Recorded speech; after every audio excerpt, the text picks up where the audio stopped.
Hello and welcome to Complete with DLC, the only show getting a remake and a legacy edition. I'm one of your hosts, Brad Knight, and sitting across from me is the average gamer, Jacob Griffin. Jacob, how you doing today? Doing pretty good. That's actually probably a pretty solid thing to call me. The average gamer? Yeah, like I said many times on the show, I'm the people's champion. So I stand for the average gamer. You are the stereotype. But, you do anything interesting over the last week, Jacob? We haven't talked since the last show. Anything fun and interesting? I'm trying to think if I have. No, I haven't. No? Very, very boring individual? Yeah, I've had a very boring, last couple weeks. Well, not last couple weeks, last couple days, I guess. My weekend, I didn't really do anything that exciting. And, I'm not much better. I've been holed up with Amazon Prime Video for the last couple days. I've been marathoning Suits. Oh, good show, good show. It is a great show. And what I've realized is that I absolutely love the Amazon player. Really? It's amazing. It has this little feature, what the hell do they call it? X-ray, I think it is, where if you move the mouse while it's playing, the pause and fast forward, rewind, all that pops up. But on the left-hand side, it'll show you every major actor in the scene, the character that they play, and then sometimes it'll give you, general trivia, and it'll tell you what music is playing, if there happens to be music playing. That sounds amazing. It's awesome. I accidentally knocked my mouse once, and I realized it, and it was general trivia, this actor is actually married to this actor in real life, and it's geographical. I can't speak today. I can never speak. Geographical error. This episode was filmed at this place, and it shows a clip of this street, but this street doesn't actually exist in that area. It's all this really cool trivia stuff, and I love it. Oh, wow. Yeah, I'm hooked. I think the fact, that helps me out so much, because most of the time I'll see someone and I'll be like, who is this person? Go to IMDb. Trying to find the actor from the episode. Maybe they don't have the actor in that episode. It's just... Yeah, it's a giant pain, but they make it so easy on the Amazon player. Well, that's great. I'm glad that you found the silver lining in this. Yeah. Sometimes you gotta look for the better things. Exactly. Speaking of better things, Jacob, you want to get into what we're playing this week? I'd love to. Alright, Jacob, so what have you been playing this past week? I think before yesterday, I literally didn't play anything. I might have played, Dark Souls here and there. Still chugging along with that. It's hard. Yeah. I finally, now that you gave me that advice, I finally figured out where I'm supposed to go. That game's actually very smart, right? Mm-hmm. It doesn't hold your hand with anything, right? I found these ghosts, and I tried to fight them, and I didn't know what I was doing, but I had, a potion thing that lets you fight ghosts. I didn't know that. See? That's smart. The game itself made me have to go and read the, description of what it does in order for me to use it. I immediately died on the ghosts again when I started fighting them, but that's not the point. The point is that I learned. It won't give you anything in the way of hints. It'll give you all the tools you need, but it's going to expect you to figure out how to use them. Exactly. It's a smart game in that way. And then yesterday, I should say waited more than I played DC Universe Online. Oh, you tried that? Yeah. Well, as you know, because everybody on the internet has been paid off by Marvel to hate DC, so of course I hate DC. Of course. Marvel Boys for life. Yes. Ha ha ha ha. If you go look at my Twitter bio, that's that now, because we kept making jokes about it last night, and I thought it was funny. So basically what happened was I made my character and everything. I went through all that, and then I went to get into a server, and I had to wait in a line of 9,800 people to get in. Wow. And I started this search to go play at 6:30, and I don't think I played until 12:30 in the morning. That's ridiculous. Yeah, it took me 6 hours to play the game, but I was so... I know what you're saying to yourself, average viewer. Jacob, why would you wait that long to play a video game? It was just the point that I was, so determined at this point, because you have too much time invested? Exactly. I waited so long that I was just you know what? I'm doing this. If I quit now, then they win. Exactly. It's like if I just let the terrorists win. Yeah. and I wasn't doing that. I wasn't gonna let the terrorists over at DC win. Hashtag Marvel Boys for life. Was it worth the wait? It's alright. It's an MMO. Like it's fun, and it's fun to group up with friends, and you're all superheroes and stuff. It's kind of cool. I have a couple problems with it. Number one, everything that like you would actually want to do is kind of locked behind a paywall. Ew. So it's free to play. Anybody can download it and play it. That's probably why I was in such a long queue, because I noticed I had like 3 queues. One was member queue, one was premium queue, and then one was the free user queue. Yeah. The free user queue was obviously the longest one. I assume people wanting to try it, or people just being like, what the hell is this free DC game? Let's give it a shot. Yeah, MMOs have been pretty infamous for that. Blade and Soul recently was the one I talked about a few weeks ago that had the very long premium queues.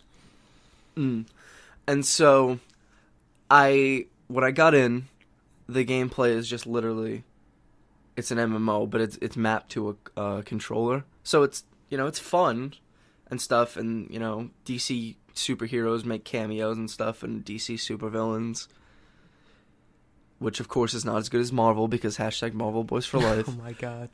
But I don't know, it's fun. Like I could see myself playing it more if I don't have to wait in these long ass lines. Yeah, if you ever have to like plan out your night 6 hours in advance because, alright, I'm gonna start the queue here, I'm gonna go do 3 other things, and then I'll get to play. That's not quite the thing you want to be doing. The problem for me is that it just locks down my Xbox. Yeah. Like, sometimes I want to do other things on my Xbox, which you can, like, for video apps and stuff. Like, you could go and watch YouTube. The problem is that if you're away from the game for too long, it just, like, disconnects you from the server, and you have to reconnect, and then it re-puts you back at the end of the queue. Yeah, you're back where you started. Yeah, I learned that the hard way. Oh. And then at one point, right, I started off early in the day. It was, like, at 4 o'clock, and I was at 5,000, and then I got to, like, 3,000 in like half an hour, right? And I was like, oh, alright, it's moving at a decent pace, this probably won't be that bad. And then I accidentally hit the B button, and it canceled where I was in the queue, and I was just like, I'm done.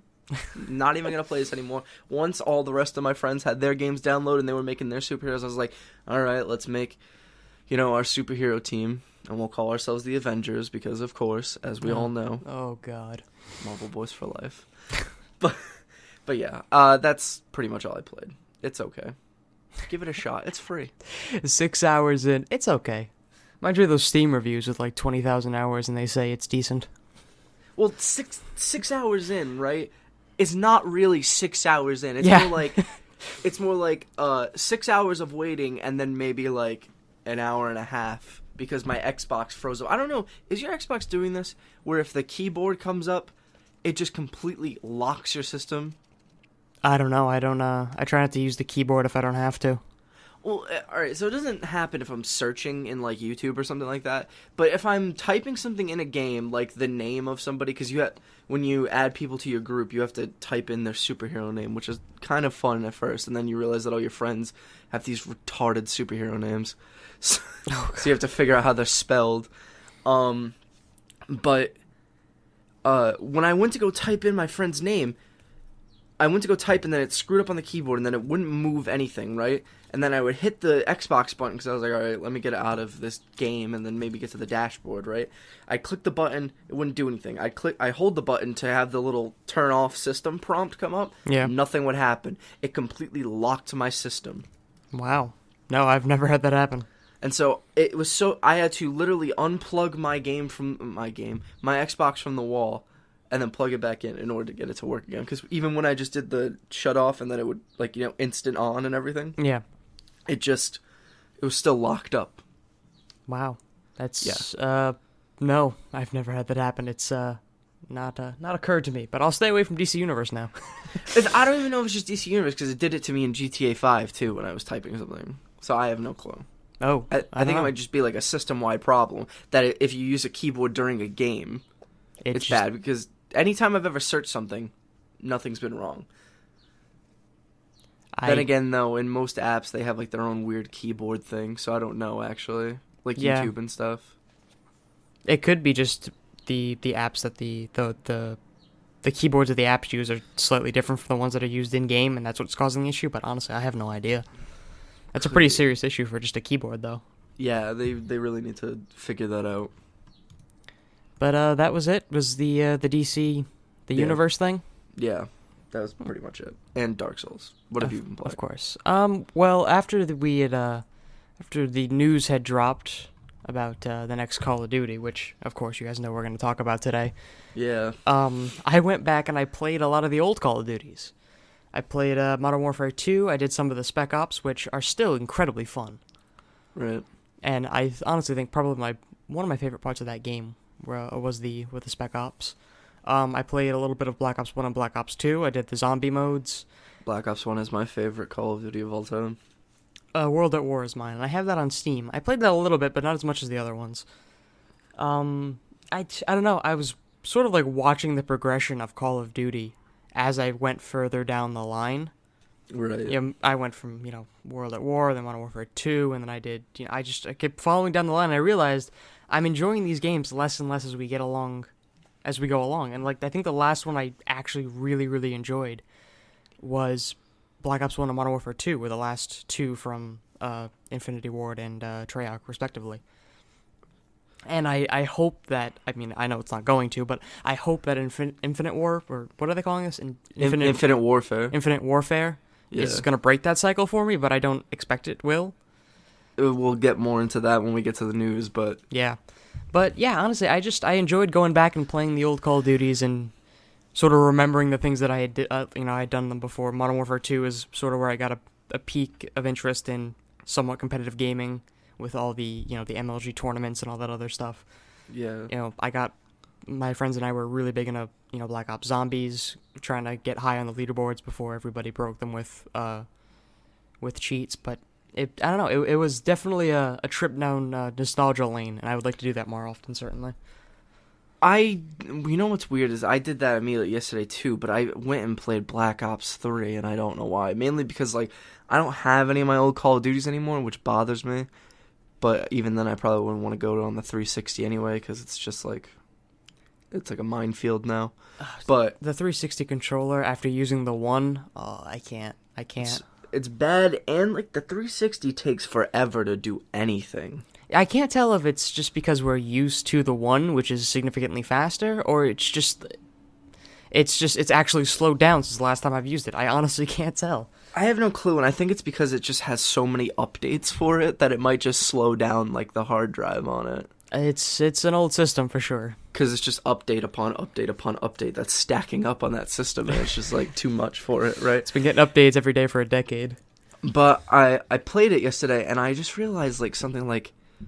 Future Call of Duty is, like... It's a little much now. You know what I mean? Like, when Black Ops 3 came out, I said it was fun, and I still think it's fun, right? It's a fun game. It's not a Black Ops game. To me. No, it didn't feel that way to me, and I haven't played a lot of it. The only bit of it I've played has been some multiplayer with my cousins, but it didn't feel like a Black Ops game. It didn't control like one, and it certainly didn't look like one. And I know for a fact that, like, I guarantee you, like, maybe Treyarch was gonna call it something else, right? They were probably gonna, make it like super advanced warfare or something stupid like that. You know what I mean? Yeah. But, like, they had to call it Black Ops 3 because Activision was like, listen, Black Ops is the best-selling franchise in the Call of Duty franchise. Like, it's got to have the name, otherwise it won't sell. Exactly. Because Advanced Warfare came out the year before and didn't sell that well because it didn't have any, brand recognition, even though some people could mistake it for a Modern Warfare sequel. Yeah. Which it seems like... It kind of was. Yeah. There's some weird stuff that I'm going to talk about with Infinite Warfare when we get into the news, but, like... I don't know. Like, it's just, I kind of want, like, a regular Call of Duty. So I'm kind of excited about that remaster of Modern Warfare, but... That's the only reason this game's going to do well, I think, is Guarantee everybody's buying Advanced Warfare because they want the Modern Warfare remake. And Modern Warfare, the remake, is getting full multiplayer support, like separate multiplayer. So they're going to be really confused when, 6 months after release, their numbers in Call of Duty 4 are double what they are in Infinite Warfare. So should we just move into the news now, seeing as we're pretty much just talking about it? Sure. Let's go on to the news then. All right, Jacob. So I'm gonna leave this up to you. Do you want to jump right into the Call of Duty stuff, or do you want to get some of the other stuff out of the way first? Let's jump in right into the Call of Duty stuff, because I think it's the stuff we're going to have to talk about the most. Okay, so I have quite a few articles here about Call of Duty, and we'll stick with the actual game coming out and not the remake. So we'll talk about Infinite Warfare first. Right. And the question on a lot of people's mind is, why in God's name is it going to space? And Infinity Ward decided to address this issue in an article, and they talked to a bunch of different news outlets. Specifically, Polygon is the one we're referring to, as always. But one of the big reasons behind it was they had said that space is like a deep black ocean, and this was Taylor Kurosaki talking with Polygon. So we are taking a lot of information from and drawing a lot of metaphors with the current naval technology, which is why in that trailer cutscene thing, the ships look kind of weird because they're drawn off of like naval equipment, not space equipment. Huh. And even to further that point, Infinity Ward is working with a collection of former naval officers, sailors, including a 2-star admiral, Navy SEALs, and a naval bridge officers. And Jacob Minkoff, he's a designer on the game, says, "We work with these guys daily, and the militarization of space is the foremost on their mind as the next frontier." So when they say space is the final frontier, this is where Call of Duty has gotten at this point.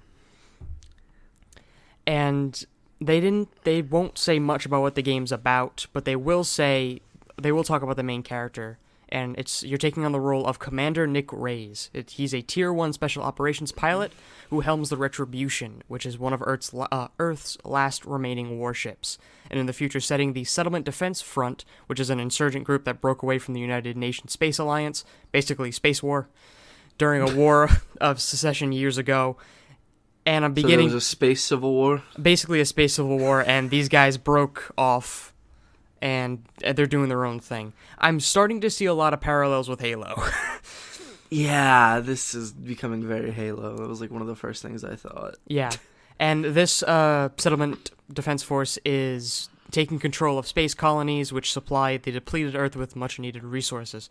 Kurosaki had stressed that while the game takes place in the future, that includes humans living on other planets in the solar system, and what appears to be more routine spaceflight, the game is designed to still feel grounded. And he had went on to say that this story is occurring in our solar system with human versus human combat, and is a grounded, military, plausible, realistic experience, he said. "We truly believe we are going to give our hardcore Call of Duty fans a boots-on-the-ground, gritty experience. I don't think anybody will mistake this for anything but a Call of Duty game. And I want you to take a moment and realize the irony of that statement." Oh my god. And, all right, first of all, the first thing I said to you when you texted me about it was that it looks like a mixture of Destiny, Titanfall, and Star Wars. Yeah, like they had a child. Yeah. They had a beautiful love child, and this is what's coming out. I don't know if it's a beautiful love child. I mean, mean, the graphics don't look bad on it, but just like... Yeah, it's... And when he says nobody will mistake this for anything other than a Call of Duty game, I don't think that's a good thing. Call of Duty's been bashed on for a very long time, saying that, every entry is nothing but just a cookie-cutter Call of Duty game. So I don't think what you want to advertise is saying that this is going to be another one of those. Because that's kind of what that says to me. And so for the first time in the Call of Duty series, we're following one of the captains and not just a normal soldier. And the reason for this was Kurosaki had said, "We want to put the players in the shoes of a commander, Nick Reyes, who is facing terrible, extenuating circumstances. He's the captain of a UNSA Retribution and has a crew of 1,000 under his watch. He chooses to take it to hit various targets of opportunity, but by the same token, he also gets orders from command, and he must then pilot his ship to hit these other targets that command dictates he must attack."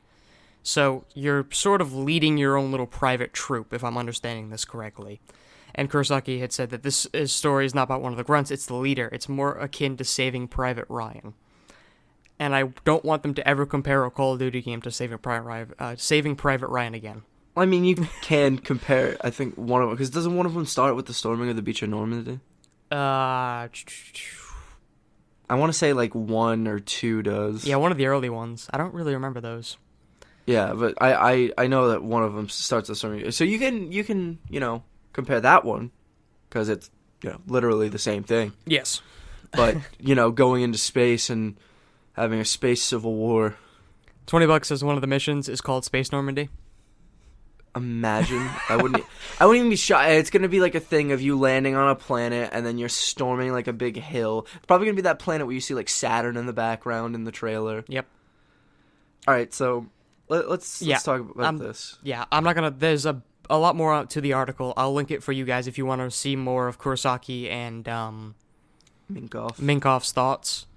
But that's the general consensus. Is now we're taking the role of a leader and not a grunt. You know what's the weird thing, right? You hear those names, right, and you think like, oh, that's probably like a Russian guy or something. Like those two Russian guys, they sound like their names are like Russian. Yeah, they're not. They're like two regular guys. Yeah, it's Kurosaki and is a name I hear a lot in anime, and Minkoff is definitely like a Russianish name. Yeah, I mean he's no Ivanov, but he's Russian. I watched their they did like a live stream talking about the game yesterday after they did the announcement trailer and everything. Yeah. And, like, it was just, I don't know. They talked about some of the stuff of their story, so I had already heard this whole, they take over, like, spaceports and stuff and stop trading, like. It's weird. I don't know. Do you want to talk about the remaster now? Let's talk more about Infinite Warfare first. Okay. Initial thoughts on your end? I'm worried that this is going to be... I don't even know what to be worried about anymore. I was going to say I'm worried this is going to be as good as people think, but people don't even think these are going to be good anymore. Like, they think they're going to be completely average, and most of the time they're right. The weird thing is, I think majority feeling towards this one is that it's like, this one's like super whatever, and like a lot of people are just like actually furious about it. But like my friend...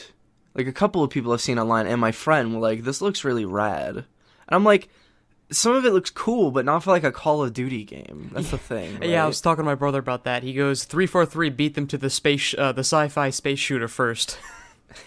Exactly. Like, that's been my problem with Call of Duty's whole, let's make this all future and stuff, is that they're playing catch-up constantly during this. Yeah. Because with... Advanced Warfare and the exosuits, that was just ripping off Halo with its high jumping and stuff, right? It did help movement a lot, and it was cool at first, but it's just like... It's a gimmick. Exactly. Which, you know, got kind of old after a while. Then you have the wall running in Black Ops. That's just Titanfall. Yep. That's literally like Titanfall, except you didn't have the one thing that Titanfall had, which was Titans. So I wonder if this is less of a move towards, you know, trying to compete with Halo and more of a move of trying to make sure that they don't fall behind Titanfall. Because Titanfall's not going to make the same mistake twice, right? They came out with their first game, they understand what they did wrong, and they're going to fix it for the second one. And a lot of people are very hopeful for this second Titanfall game. I'm starting to think that they're getting worried about it. See, I'm hopeful for the second Titanfall game because I thought the first Titanfall game, while it had its problems, like we say, it like overall the gameplay was solid. The problem was that it was all multiplayer, so there was nothing really to keep people around. You know, eventually they added in stuff like a horde mode, but like, and it had a quote unquote campaign, but a lot of it was just you playing multiplayer matches, and then following the story afterwards. Yeah, or it was like they did like a radio play during your match, which you're not really thinking about while you're playing the match, right? Yeah. So now that Titanfall 2 is going to have like an actual campaign, and they're going to fix up maybe some of the problems they had with their gameplay, and they're adding in cool stuff like Titans with swords. Yeah, I think Infinity Ward is worried. I wouldn't be shocked if they are, because the thing is like Call of Duty for years has had this stranglehold on the first-person shooter marketplace. Now all these other ones are coming out, and they're like taking up its spots. Like, people who want more actual military stuff, they play Battlefield instead, right? Yep. People who want a sci-fi thing, they're going to go to Titanfall, or they're going to go to Battlefront, right? Yep. So where does that leave Call of Duty anymore, you know? Yeah, they're losing what they had. Exactly. Because at first, they had the military thing, then they gave up on that, tried to go sci-fi with it, now they're losing that. Eventually, I'm just thinking Call of Duty's just going to die one day. Like, one year we're going to get a story, there's not a Call of Duty this year, and then it's going to be like Guitar Hero, and they're going to be like, yeah, Call of Duty's done. Yeah, I mean, it's tough, especially if these games continue to get better and better.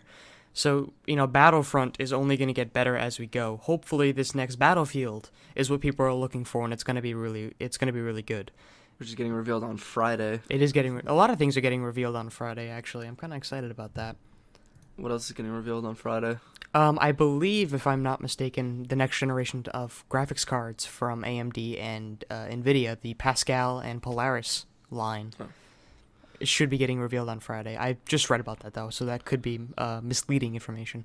But anyway, I don't know. If Titanfall continues to get better, if Battlefront and Battlefield continue to get better, the one thing that Infinity Ward and even Treyarch, now that they're deciding to go along with this futuristic style, they're losing what they had as a strength, which was their size. They're no longer the biggest kid on the block, right?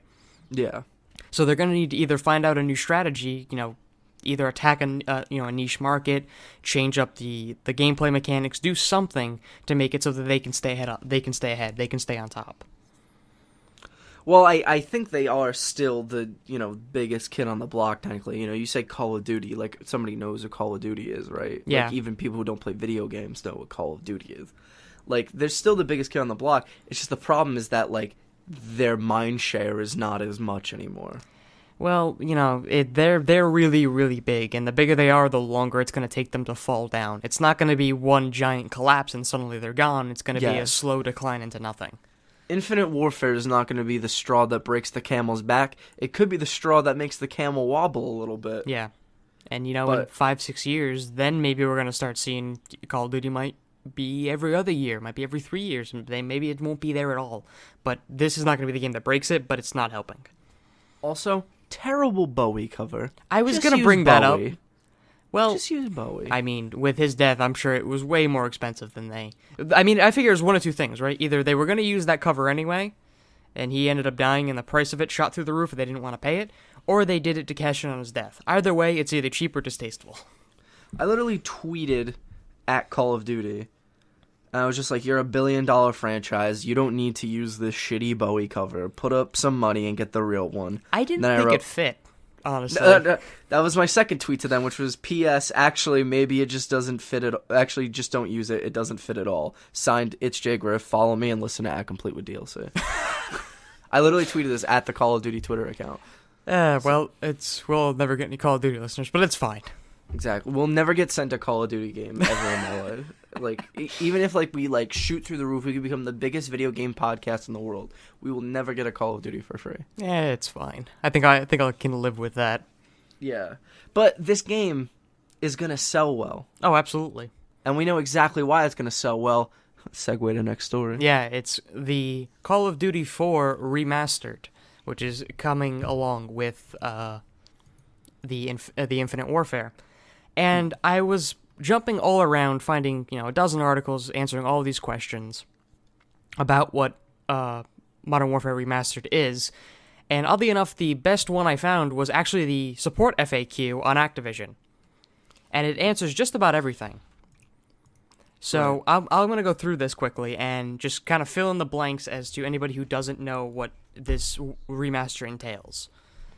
So, first one is, what is Modern Warfare Remastered? And Modern Warfare Remastered is a full campaign and 10 multiplayer maps from the original Call of Duty Modern Warfare game, remastered in stunning high definition featuring next-generation textures, physically based rendering, high dynamic range lighting, and much more to bring a new generation experience to fans. It's included in the Legacy, Legacy Pro, and Deluxe editions of Call of Duty Infinite Warfare. And based on that, your next question is going to be, can you get it without buying Infinite Warfare? And the answer is no. You have to buy Infinite Warfare if you want to get Modern Warfare Remastered. It's not a separate deal, it's a package deal. That is probably the smartest thing they could have done. Absolutely. It's terrible for anybody who just wants the remaster and doesn't care about Infinite Warfare, but in a business sense, that's genius. Yes. And I do warn you, when this game goes live, there is going to be dozens and dozens and dozens of Infinite Warfare games on eBay with the Modern Warfare Remastered code used, because this Modern Warfare Remastered does not come as a separate disc. It's a full game digital download that will be included with the Infinite Warfare game. So if you're going to buy a secondhand copy of Infinite Warfare, do not expect Modern Warfare Remastered to be a part of it. That ruined my idea for a funny video that I was going to do. No, I'm sorry. So what exactly is entailed in this remaster in terms of the gameplay modes? It's going to come with the full story, as I said, and they give you some of the the fan favorite missions like All Gillied Up and Mile High Club and Crew Expendable. They're all going to be in there, guys. Good stuff. Good stuff. Yeah, it's really good. And the only 3 multiplayer maps that they have released so far have been Crash, Backlot, and Crossfire. Those are the 3 we know for a fact will be of the 10. They're going to announce the other 7 soon, whenever it suits their fancy, I suppose. But it's going to come. Modern Warfare Remastered is going to have full progression in multiplayer. It's going to be completely standalone, so it's separate from Infinite Warfare. You cannot carry over your old progression from the original version to this version. It's completely new. And the developer, which I don't know if you've heard of them, it's Raven. I know who Raven are. Yeah, for those who don't know. Oh, do you want to? I was going to explain. They are a company that Activision owns. They originally made a couple different games for Activision. They made the X-Men Origins Wolverine game, shitty movie, great video game. Yes. Doesn't make any sense. And they made a game called Singularity, which was a first-person shooter where you could do time powers, and you could change things. So you'd be like, you're in a factory, and you'd be like, look at those stairs. I wonder what those stairs were like back in the day. Boop! Yeah. And then you go back in time. And you can see those stairs. Exactly. But, then they just got regulated to Call of Duty map stuff. Yeah, they collaborated with Infinity Ward on Modern Warfare 3 and Ghosts, and most recently they worked on Call of Duty Online for China, oddly enough. Oh yeah, that's right. I forgot about that. They got a free-to-play Call of Duty game. Yeah, so, I don't know. That's more or less all the information we have. I mean, they put other things in here like what type of movement system is the remaster going to have, and they just say it's going to have the movement system will stay true to the original game, and the Modern Warfare Remastered will have dedicated servers. I figured that was important to bring up. Have you seen the comparisons between the original and the remaster? No, I haven't seen any shot by shot yet. Because I watched that live stream, and during the live stream they talked about the remastered for a little bit at the end, and then they showed screenshots comparing the original game from 2007 to the 2016 remaster, and man, this remaster is gorgeous. Is it? Yes. See, this is the kind of game that needs a remaster, right? It's been a very long time since this game's been out. It took this, what I consider, at least now, at the time it looked nice, but now, it took this ugly game and just made it look beautiful. Yeah. It looks like a brand new Call of Duty, like a AAA Call of Duty. And if it plays and feels and, looks exactly like the old one used to look to us, then this is going to be the best Call of Duty they've had in, I'm going to say 3 or 4 years. And how sad is it that it's a remaster of an old one that we could all just play right now? Yep. But at least it'll have dedicated servers. So and 60 frames per second, 1080p. Yes, it'd be nice and pretty. Important. Yes. But that's all the stuff I have on the Call of Duty things. Which I guess 25 minutes worth of discussion is more than enough Call of Duty, I think. Yeah, that's some would say too much Call of Duty. Yeah, if you're not a Call of Duty fan, then the last 25 minutes have been very painful for you. I apologize. But how about the exact opposite of Call of Duty and Activision and Infinity Ward? How about Nintendo? You want to talk about them for a second? We talk about them every week. So. I know. So Nintendo has come out and said that they're not going to sell the NX at a loss. Which is interesting, I suppose. And the Nintendo president, Tatsumi Kimishima, had come out and said, we're not thinking of launching the hardware at a loss. Selling at a loss at launch would not support the business, which, that makes kind of sense. They did it, losing money does not support your business. And they tried doing that with the Wii U, selling at a loss, and it took them until the launch of the Wii U up until the spring of 2014 for the company to be able to make money with each of the Wii U sales, which wasn't a lot of money because it was the the worst selling Nintendo console. So it launched in fall of 2012. Spring of 2014 is when they made profits. You can see why they're not eager to do it again. Right. So a lot of this is some business talk about their old stuff. But Jacob, I wanted to get your opinion on what you think about the NX not selling at a loss. And the reason they said that it's not going to is because they're looking into keeping the costs down for the console's components and the manufacturing process. So not necessarily cutting corners, but they want to figure out how to streamline the process so it's cheaper to sell. So that's smart in a way, right? I think it all comes down to how much does this thing cost to make, you know what I mean? Yeah. If it's going to be a thing where this thing costs $599 each system, like, maybe we don't go with that. Yeah. Maybe we learn from Sony. Exactly, and we sell at a loss. The thing is with Sony, though, right, is that let's compare it to, like, the PlayStation VR right now, right? Yeah. That's their next big thing they're launching. They're selling it for $400, and they're apparently not selling that for a loss.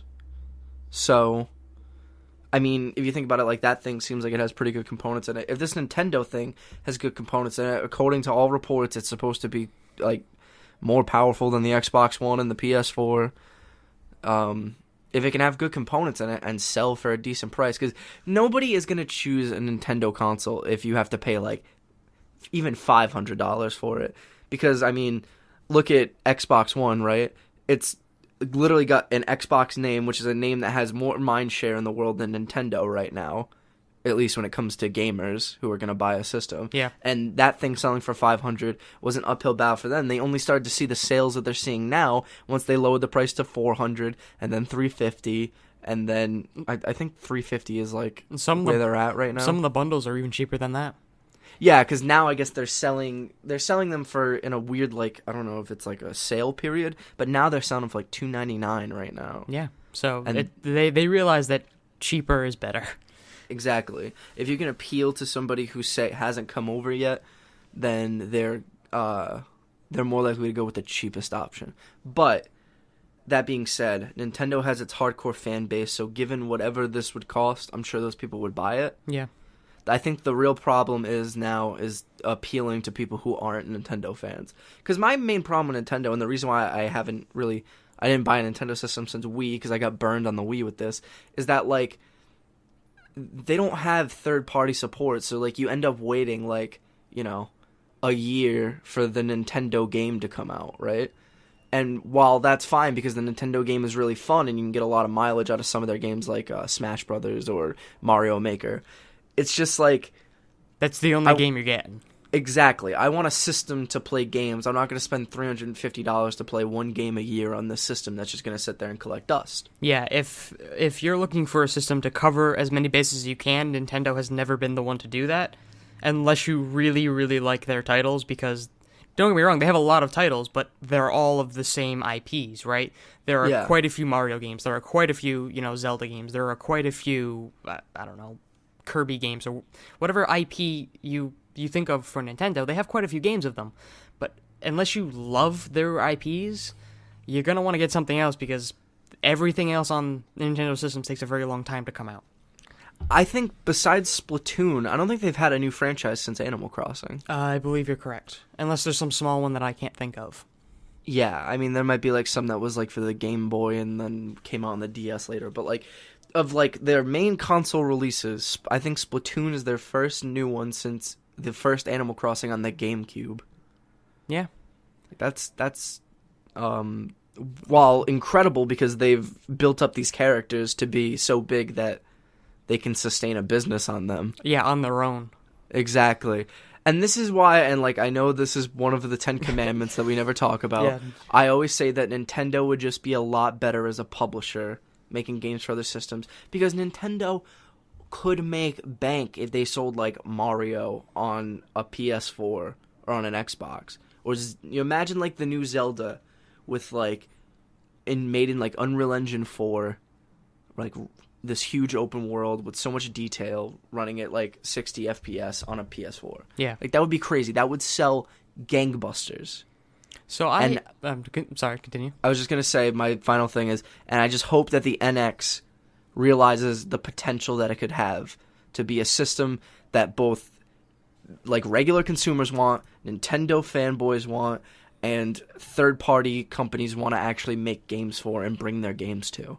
Well, they actually sort of addressed that. So there's another thing that's different about the NX than the other systems. And not only that they're not selling it at a loss, but they're not selling it at the holiday season, which is something they've done for a while. So the last few presidents, Hishori Yamauchi, sorry, I can't do these names today, had sold the GameCube in November of 2001, and Satoru Iwata tried to do it with the Nintendo 3DS, but he missed, and he had to sell in early 2011, but the plan was for holiday season.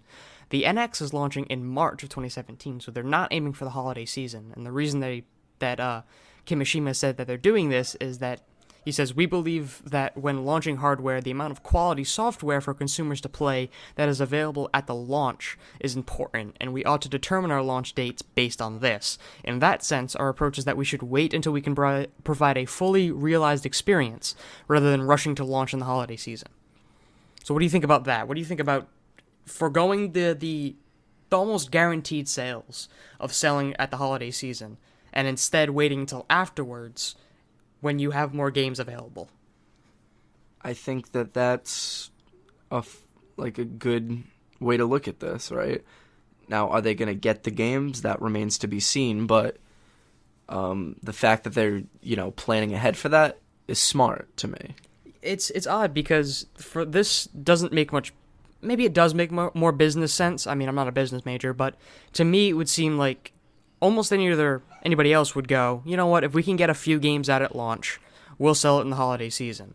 But to me, this sounds like they're making a more consumer-friendly choice, where, you guys don't want only 1 or 2 games at launch like a lot of other systems get. We want to give you a full library, so we're going to delay it until we have that full library and give it to you. That, to me, seems like a very, you're sacrificing on the business end to make it up to your consumers, which is an odd decision for Nintendo, I think. See, that's the thing, right? Not every company can be a Sony and not have, exclusives for, the first year and keep selling like gangbusters. Yeah. You know what I mean? Now they're finally getting, some of the exclusives that were promised from the beginning, like Uncharted is coming out next week and stuff. And so, what I'm hoping for is that this just kind of, I guess, saves Nintendo in a way. I mean, this is their Hail Mary, right? This is sort of their revival, or possibly when they give up on the consoles. I don't foresee them ever giving up with handhelds, because they've dominated that market for a very long time. Yeah. But in terms of consoles, this is sort of where Nintendo's drawing the line. And to me, it seems like they're trying to avoid the mistake that Xbox made with the Xbox One, right? Xbox One came out, it was very expensive, so they're trying to fix that by streamlining the production and getting the price down. It had very few titles that drew people in. The launch titles for the Xbox One there was 1 or 2 good ones, but the rest of it was kind of terrible. I think the biggest launch title was Call of Duty Ghosts, but you could also get that on 360 and PS3, so it wasn't really that big of a deal. Yeah, and it wasn't that good of a Call of Duty either. Exactly, that too. And so, but, I mean, Nintendo's addressing that by saying, we're going to hold off until we have a lot of quality, what we think are quality games for you guys to use on the system. So it looks like they've been biding their time, waiting for other people to make the mistakes, so they can fix it and avoid them when they launch their own system. That's what this seems like to me. I mean, yeah, like you just said, right, this is their kind of Hail Mary for the console business. I really think so, because even that terminology of selling at at launch would not support the business seems to me to be very this is kind of our last chance. Our investors are kind of breathing down our necks. There's analysts that are reporting that we could make so much money as just being a publisher. I think that... And it is important to note that these statements came out at an investor meeting last week, so... Exactly. It's not too far off base.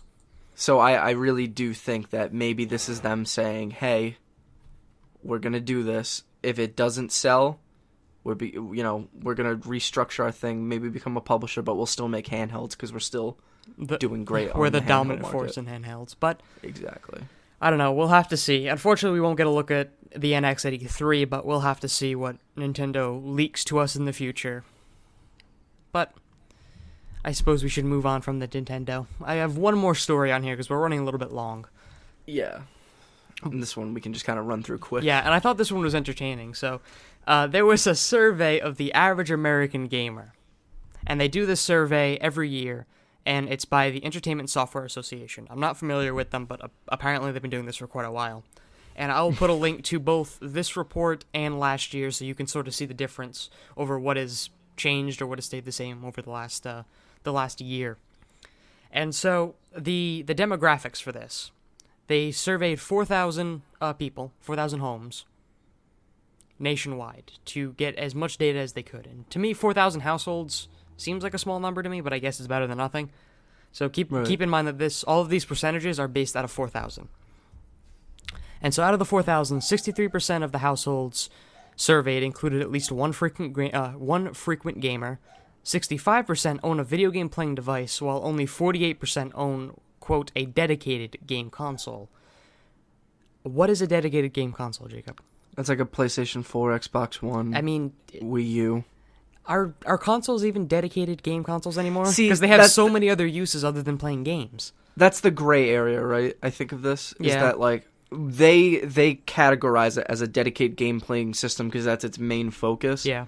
But you can do other stuff on it. I feel like what they mean by like non-dedicated, like video game playing devices, as they put it here, is like something like a PC where it can play games. But you would use it for work or something. Exactly, or like a phone, which is literally a phone, but you can play like Candy Crush on it. Yeah. When I thought dedicated game console, I immediately thought like handheld, because this is the only thing you can do on that is play games. No, some handhelds you can use like Netflix and stuff. Like I know on the Vita, I think you can use Netflix, and they have Skype on there and stuff like that. So. Oh, Skyping off a Vita. Ugh. Yeah, I know. 47% of these gamers are between 18 and 49 years old. The average man is 35. The average woman is 44. That's interesting. I assume that's women who play Candy Crush on their phone. Possibly, because that's a lot older than I was expecting. Yeah, not to say my mom's an old woman or anything, but she plays on her phone constantly playing like Candy Crush and stuff like that. Yeah, actually it's older on both ends now that I think about it. I would have expected the male's number to be much lower than 35. I would have expected like mid-20s. The thing is now is that gaming is so mainstream and people have pretty much grown up with it that like I'm sure the majority of the households that they talk to are people that have grown up playing video games. Well, you would be correct, because the average gamer has been playing video games for 13 years. Oh, wow. So they've been around the block. 59% of those who play video games on a regular basis are men. The other 41% are women, obviously. And we'll move into buying habits now. So the average frequent game purchaser is 38 years old. 60% of those who buy games most often are men, while the remaining 40 are women. And 41% of regular buyers pick up new games without even trying them beforehand.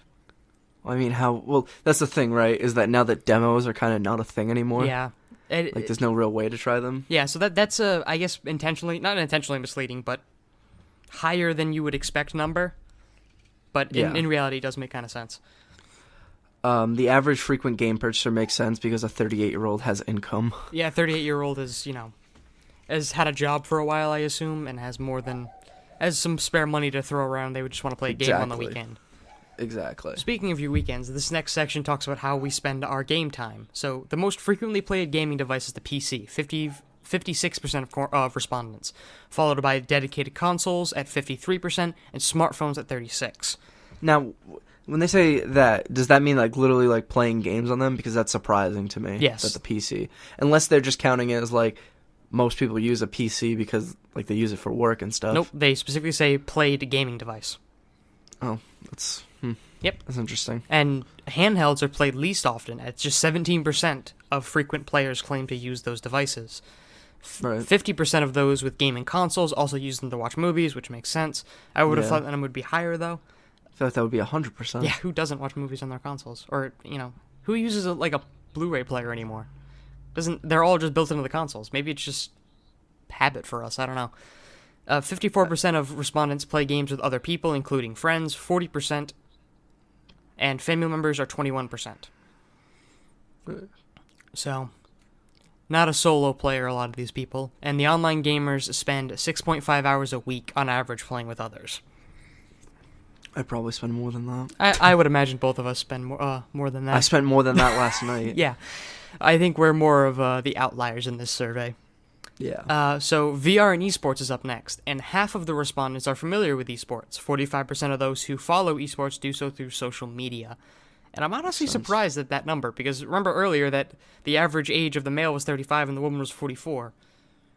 So, well, I mean, it's now on ESPN and stuff. Like, ESPN plays Dota tournaments on TV sometimes, so... True. We truly are in the future. Yeah. So 55% of frequent gamers are aware of virtual reality headsets, and 40% claim they were likely to purchase the VR system within the next 12 months. Oh, nice. Yeah, so... That's good for the VR industry, I guess. Yeah, absolutely. And next is the part none of us ever want to talk about. Just how much money do we spend on games? Wow. Yeah. That's a big number. So in short, a whole lot. Consumers spent $23.5 billion on the gaming industry in 2015. $16.5 billion was spent on gaming content alone.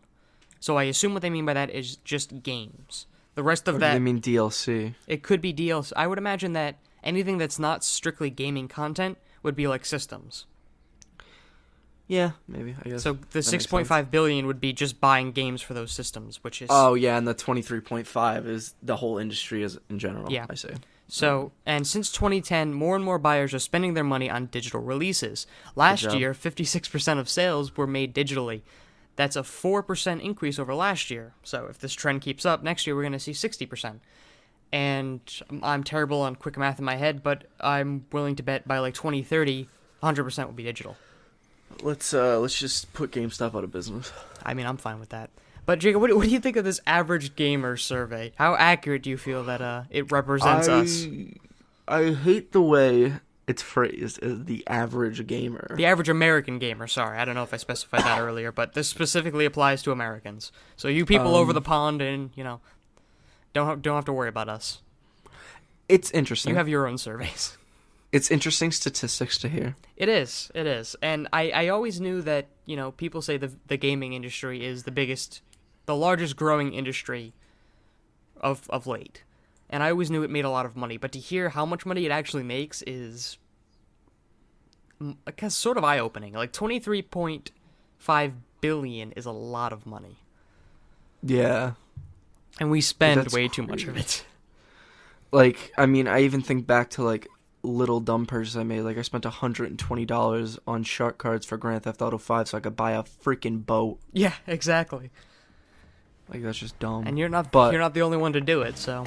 Exactly. But anyway, we are running really long here, so let's get right into the QuickTime question. Yeah. Alright, Jacob, so you know how the QuickTime question works, right? I'm gonna ask you a trivia question in some form to test your knowledge of our video game industry, our beloved industry, which we spend too much money on. Because, of course, we're the average American gamers. Of course. We're also hashtag Marvel Boys for life. Oh, God. So this week, it's going to be a true or false question.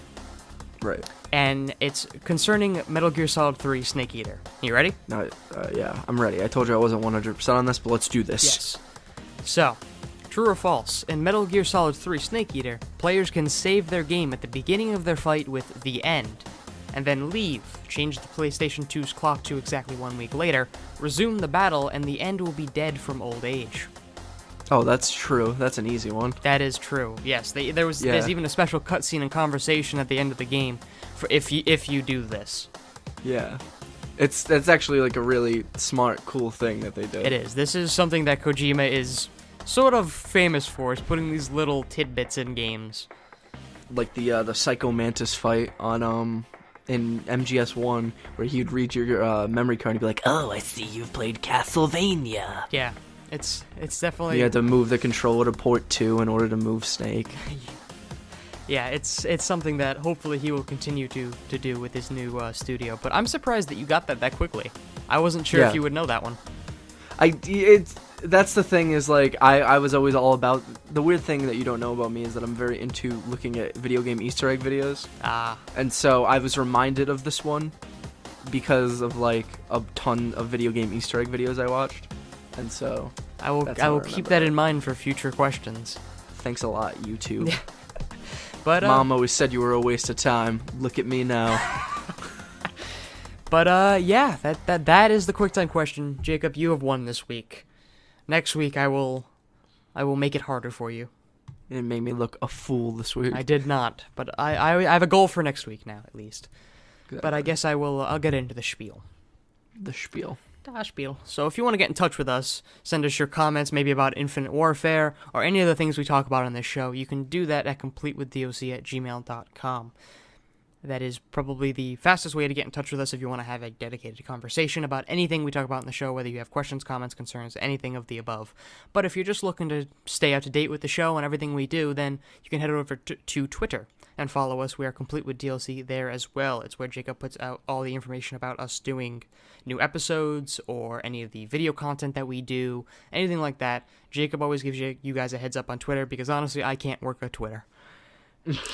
Now, if you don't want to follow us on the Twitter, but you do want to keep up to date with the show, then you're going to want to look at iTunes, Stitcher, SoundCloud, or Google Play. Those are going to be the big main places where all of the RSS feed stuff gets posted, and it's hosted on SoundCloud originally. So if you want to get direct from the source, SoundCloud is where you're going to want to go.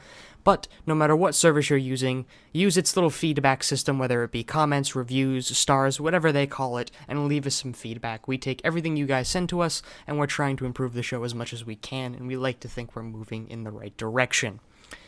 Jacob, if they want to get in touch with you, where can they do that? You can find me on any sort of social media and tweet at, well, I just said any sort of social media and then said tweet at me. But you can find me at itsjgriff, ITSJYGRIFF. And the reason why I said you can tweet at me is because I'm most active on Twitter. So that's probably where you're going to want to talk to me. You want to see some Call of Duty talk, that's where you're going to want to go. He's an active tweeterer. Yeah. I got mad about X-Men Apocalypse last week. I don't know if I talked about this on the show, but... No, I don't think you did. Oh, well, they spoiled the little thing for me in the movie. It's like someone's thumbnail, and so I tweeted a funny little gif of Wolverine saying, "Go F yourself," from First Class. And, yeah, it was fun. Brad, where can they get in touch with you? If you want to get in touch with me, the best place to do that is going to be Twitter. I am Calgany on Twitter, KALGNE. And I just lied to you. I realized I said it's the best way. It's not the best way. It's probably the worst way. If you actually want to get and have a conversation with me, then Battle.net is going to be your place of choice. That is Blizzard's little interactive hub for all their games, and has a little instant messenger thingy attached. So you can play some Hearthstone and have a chat with me if you'd like. I am Brad1261 on Battle.net, or Brad #1261, because you got to put that little pound sign in there. If you don't want to use Battle.net because maybe you don't play Blizzard games and you still do want to have a talk with me, then you can send over the email at the show email at completewithdlc@gmail.com and direct the email at me either in the subject line or in the body of the email, and I will make sure that I am the one who responds to you. Same goes for Jacob. If you want to talk to him specifically over the email, direct it to him and I'll make sure that he reads it. But Jacob, I believe that's everything. Oh, wait, no, that is not everything. What is... Oh, I think I know what you're going to say. Is it the musical recommendation? Well, no, yes, actually, but, actually, yeah, let's do the musical recommendation first, and then I'll say my piece. So last week, we didn't do one because Jacob and I forgot, because we're very responsible people. So we're doing 2 this week. Oh, we're going to do 2? Yeah, we're going to do this one, and we're going to do Thursday. Oh, Makeup. Okay. Yeah, okay, that makes sense. So for this show, I'm going to recommend 331 E-Rock. I know that in previous shows, I've recommended a lot of, sort of slow, piano and violin and a lot of quiet sort of background music that you'd listen to while you clean. If you're more of a metal kind of guy and you like some of the heavier stuff, then 331 E-Rock on YouTube is definitely going to be the guy you're going to want to check out. It's still a lot of video game covers, a lot of video game music. He does some other stuff too, but it's all metal. And if you're a metalhead, then check him out. Maybe he'll be, for you. It'll be your kind of thing. What about you, Jacob?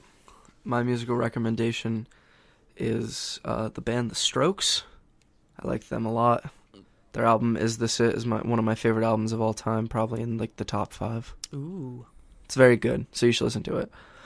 But I probably didn't need to recommend The Strokes to people. I'm sure people know who The Strokes are. Well, I didn't, so... That's surprising. You should listen to The Strokes. They're great. All right, I will do it, and I'll report back. Exactly. If I remember. You better remember.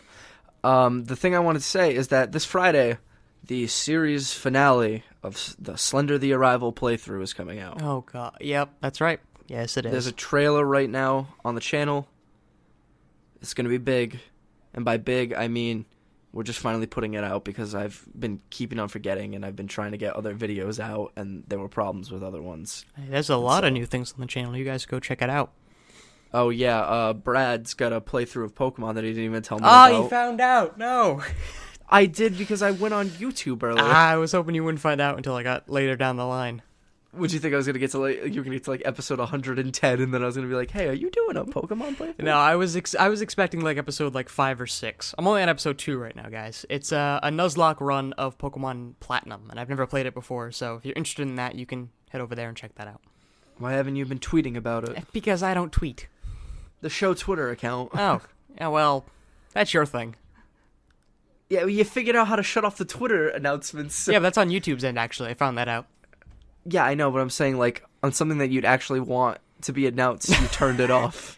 Well, I knew that if it announced it, then you would have figured it out immediately. So I had to turn it off so you wouldn't find out. I wanted to hide it from you as long as I could. Well, good thing I was on the ball, and I tweeted about. You're on your ball specifically, no other ones. Not tweeted about. I put up the Sunder trailer. Yeah. Whatever. Let's just end this.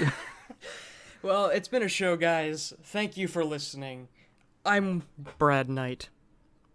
You I didn't even say do it like right. the actual sign off. I didn't right? at all. This is being complete with DLC. I'm Brad Knight. I'm Jacob Griffin. And thank you for listening. Is that ever gonna get not weird?